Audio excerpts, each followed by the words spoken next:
Assalamualaikum warahmatullahi wabarakatuh. Hari ini kita akan melanjutkan praktikum yang kelima. Setelah kita minggu kemarin membahas tentang routing statik, kemudian minggu sebelumnya kita membahas tentang server jaringan, ada DNS server, ada web server, kemudian ada DHCP server dan sebagainya. Untuk hari ini kita akan melanjutkan praktikum tentang penggunaan atau simulasi jaringan nirkabel sebagai media untuk mengirim paket data. Baiklah, kita langsung saja membuka Cisco Packet Tracer-nya. Tujuan dari praktikum kali ini, mahasiswa dapat memahami konsep jaringan nirkabel, kemudian mahasiswa dapat melakukan konfigurasi wireless access point. Minimal kita bisa mengkonfigurasikan perangkat-perangkat yang sederhana ya, karena kalau kita ngomong tentang jaringan nirkabel tentu skalanya ada yang sederhana, ada yang expert. Nah, untuk yang long range memang butuh pengembangan ya. Tapi untuk kali ini kita akan mencoba yang sederhana saja, yang penting kalian memahami konsepnya. Baiklah, kita akan langsung saja mempraktekkan. Kita pakai beberapa material. Di sini ada PC ya. Kalian boleh pakai 5, boleh pakai 3, boleh pakai 10 juga boleh. Kemudian ada kliennya, klien pakai laptop yang nantinya akan dihubungkan menggunakan WiFi. Setelah itu kita pakai switch, pilih switch yang ini juga boleh. Kemudian kita ambil satu server dan satu WiFi yang nantinya kita akan memfungsikan sebagai AP router. Nah, yang ini WiFi yang ini kita akan fungsikan sebagai media saja atau bridge. Nah, langsung kita sambungkan pakai kabel ke switch.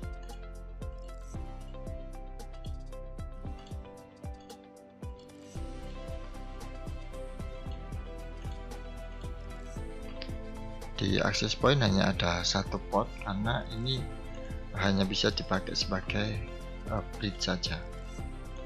Nah, kalau yang ini kita akan menghubungkan ke ada beberapa port ya. Di sini ada internet, ada intranet, ada intranet Ethernet, maksudnya Ethernet 1, Ethernet 2, Ethernet 3 sampai Ethernet 4. Kita bisa memilih ke internet, atau kalau yang sekarang kebanyakan itu WAN ya. Akan tetapi kalau kita akan rencananya itu mau men-setting WiFi itu menggunakan mode bridge, kita perlu menancapkan kabel LAN ini ke Ethernet, boleh 1, 2, 3, dan 4. Tapi sekarang kita akan mencoba sebagai mode router, AP router, jadi kita pilih yang WAN atau yang internet. Kalau sudah, kita bisa mulai konfigurasi yang servernya, yang nantinya kita akan mencoba untuk membuat DHCP. Langkah pertama kita setting IP-nya dulu. 192.168.111.1.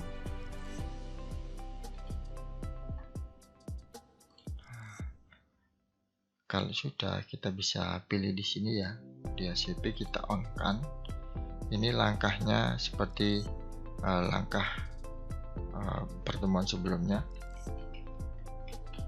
11.1.1 default gateway. DNS nya 192.168.1.1.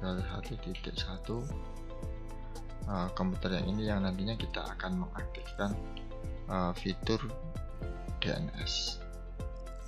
Kemudian ada HTTP servernya.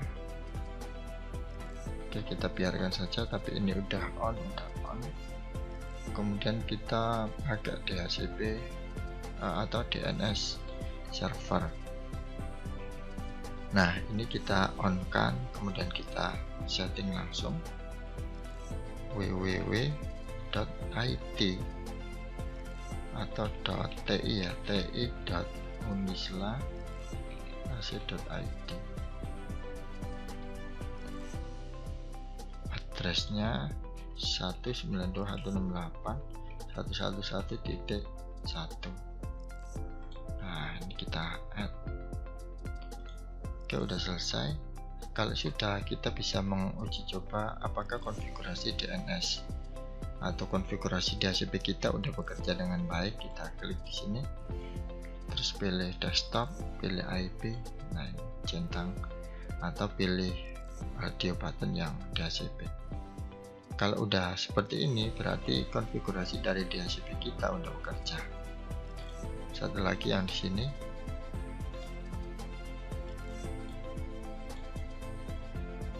sama, kita klik yang DHCP, yang ini dapatnya IP 192.168.111.3, default gateway-nya 111.1. Nah, kalau sudah, kita tinggal mengkonfigurasi antara wireless ini. Yang ini kita akan fungsikan sebagai WiFi bridge, kemudian yang ini kita akan fungsikan sebagai mode AP router. Nah, ini tinggal kita config ya di sininya.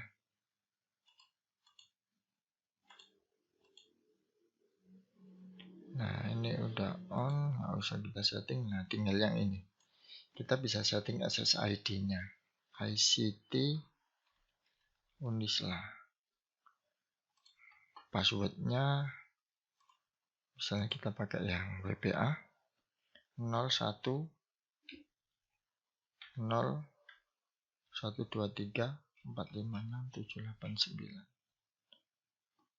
Nah, kalau sudah, kita bisa pilih channel ya. Kita bisa channel 1 sampai 13 biasanya. Oh, yang ini sampai 11. Nah, ketika kita memilih channel, ini ada beberapa trik ya, agar WiFi yang akan kalian setting itu tidak mengalami interference.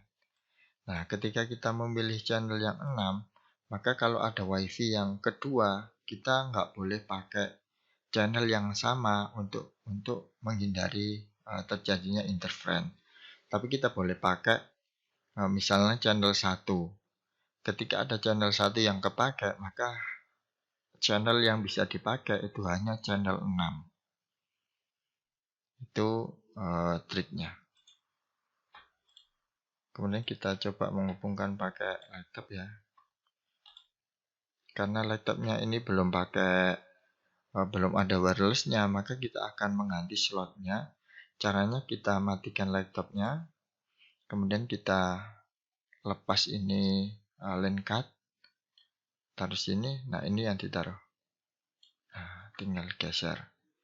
Kemudian kita nyalakan kembali laptopnya. Nah, kalau sudah, kita klik yang di sini, desktop, terus klik PC wireless. Nah, ini kita scan di sini, connect apa nggak connect. Ini udah ada ICT, kita klik connect, terus isikan passwordnya tadi 0.123.456.789, terus connect.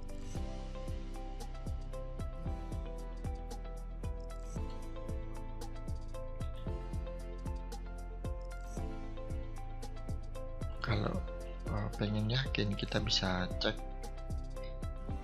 IP Nah, kita udah dapat DHCP di sini 192.168.111.4. Secara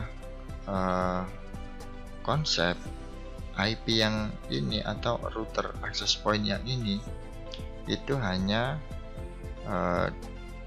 sebagai perantara saja atau sebagai bridge, tidak lebih dari itu. Dia tidak bisa melakukan manajemen bandwidth, tidak bisa memberikan IP DHCP, juga tidak bisa menjadi pelayan untuk aplikasi-aplikasi yang lain. Tapi kalau WiFi yang ini nantinya kita akan fungsikan sebagai WiFi yang kedua, yaitu modenya AP Bridge. Caranya tinggal klik, kemudian kita pilih config. Nah, ini ada beberapa ya, ada internet, ada LAN, ada wireless. Nah, kita pilih yang internet dulu. Anggaplah IP yang di sini itu ini IP1 nya. Nah, kita klik yang DHCP. Kalau dia dapat udah dapat IP kayak begini, berarti ini udah benar, konfigurasi kita udah benar, jaringan yang berada di sini udah nyampe di sini, akan tetapi belum bisa di share ke klien karena kita belum setting. Nah, untuk yang ini kita bisa setting wirelessnya, misalnya Biro @ICT Unisla. Nah, channelnya channel 1, kemudian passwordnya Unisla 2020.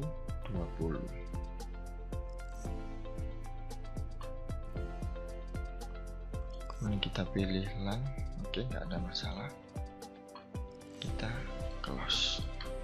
Kemudian kita ambil lagi satu laptop. Seperti biasa, kita ganti dulu, kita matikan, kita lepas, pasang, nyalakan kembali.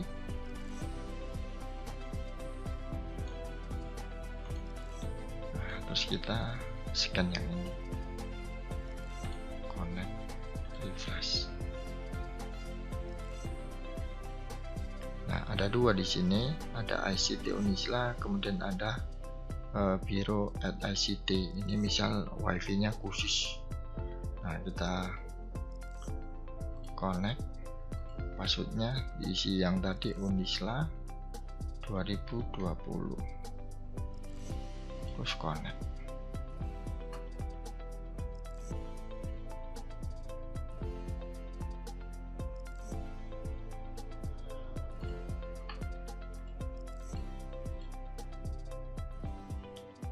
Sepertinya belum connect ya.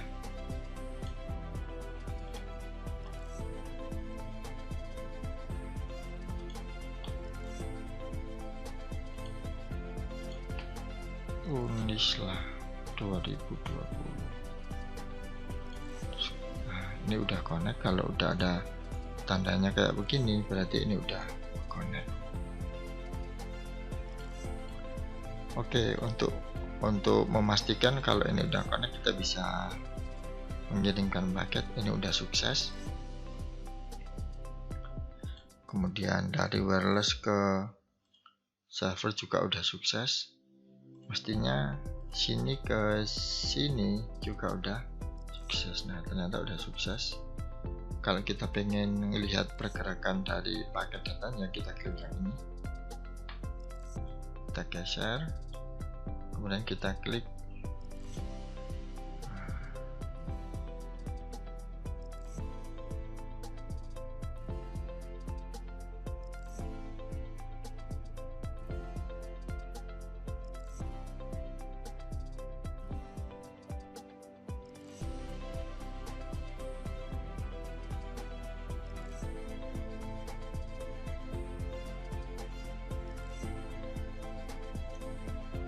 Nah, ini jaringannya udah terhubung. Kemudian kalau kita pengen mengakses wireless atau melakukan setting ulang, kita bisa setting pakai laptop yang sebelah sini, atau kita uji coba ya untuk domainnya tadi udah bisa apa belum, www.ti.unisla.ac.id. Nah, ini udah muncul kontennya. Kemudian kita coba kita ping www.unisla.ac.id. sorry www.ti.unisla. Nah, ini menandakan kalau jaringan kita udah connect. Sebetulnya pada saat setting wifi kita bisa pakai mode yang real ya, yang persis kayak firmware di aplikasi atau firmware-nya dari access point ini. Kita bisa coba beberapa fitur di sini. Tapi untuk pemula tentu kita tidak usah banyak merubah. Yang penting kita merubah SSID-nya saja. Kita bisa klik di wireless, kemudian kita setting di sini, atau kalian bisa mengikuti di modul, itu udah ada panduannya. Kalau kalian mengikuti di modul tanpa melakukan pengembangan atau mencoba, tentu kalian udah bisa ya, karena di modul itu udah dibikin yang paling sederhana, paling gampang, paling mudah dimengerti. Kemudian kita setting. Nah, ini ada beberapa fasilitas. Ini ada security, kemudian ada akses, ada application, masih banyak fitur yang lain. Nah, kita bisa buka aplikasi ini atau konfigurasi dari wireless Linksys dari klien. Caranya tinggal kita akses IP-nya wifi 0.1. Nah, kita enter, kita masukkan username-nya admin. Nah, kita bisa merubah settingannya dari sini. Cara seperti ini itu sama persis saat kita terhubung dengan jaringan yang real ya. Nah, ini kita bisa setting ulang di sini, bisa reset, kita ganti password di sini dan sebagainya.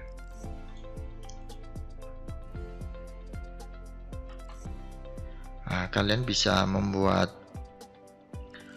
simulasi dengan hanya mengikuti di modul. Kalian bisa mempraktekkan di situ, kemudian kalian simpan hasil konfigurasi kalian dan kalian submit ke Google Classroom yang udah disediakan di situ. Sekalian kalian membuat dokumentasi dari uji coba yang kalian lakukan, simpan dalam bentuk PDF dan lampirkan juga. Jika ada pertanyaan atau ada yang kurang jelas, kalian bisa tulis di kolom komentar pada Google Classroom, dan minggu depan saya jawab kalau ada pertanyaan.